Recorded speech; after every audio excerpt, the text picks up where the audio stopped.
सातारकरांचा पाहुणचार घेतल्यानंतर आज ज्ञानेश्वर माऊलींची पालखी जी आहे ती सोलापूर जिल्ह्यातील नातेपुते या ठिकाणी दाखल होणार आहे। सध्या मी नातेपुतेच्या ठिकाणी आले, ज्या ठिकाणी ही पालखी मुक्कामी येणार आहे। आणि या ठिकाणी पाहिलं तर महाराष्ट्र शासनाच्या वतीने जे वारकरी या वारीमध्ये चालण्यास येत आहेत, ज्यांच्याकडील मोबाईल चार्जिंग करण्यासाठी अशा पद्धतीची चार्जिंग सुविधा जी आहे ती उपलब्ध करून देण्यात आल्याचं आपल्याला पाहायला मिळते। ग्रामविकास व पंचायत राज विभागातर्फे ही सुविधा जी आहे ती वारकऱ्यांच्या सेवेसाठी आपल्याला पुरवलेली पाहायला मिळते। या गाडीवर जर पाहिलं तर पंढरीच्या दारी वारी करी मोबाईल चार्जिंग करी असा आशय सुद्धा लिहिलेला पाहायला मिळतो। आणि जे वारकरी खरं तर आपले मोबाईल घेऊन या वारीसोबत चालतात त्यांना आपले मोबाईल चार्जिंग करता यावी यासाठी अशा प्रकारची चार्जिंग सुविधा या ठिकाणी उपलब्ध करून देण्यात आलेली आहे। जवळपास एका वेळेस 100 मोबाईल चार्जिंग होतील अशी व्यवस्था या ठिकाणी करण्यात आलेली आहे। आणि या ठिकाणी पाहिलं तर अनेक वारकरी जे आहेत ते आपले मोबाईल घेऊन या ठिकाणी आलेले आहेत आणि आता मोबाईलसुद्धा हे चार्जिंग करताना आपल्याला पाहायला मिळते। त्यामुळे एकूणच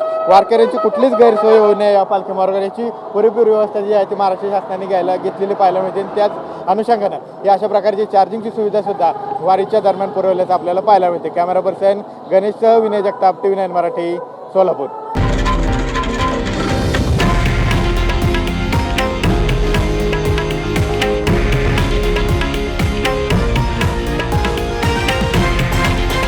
हे आहे देशातील नंबर 1 न्यूज नेटवर्क आणि आपण पाहत आहात TV9 मराठी, एकमेव।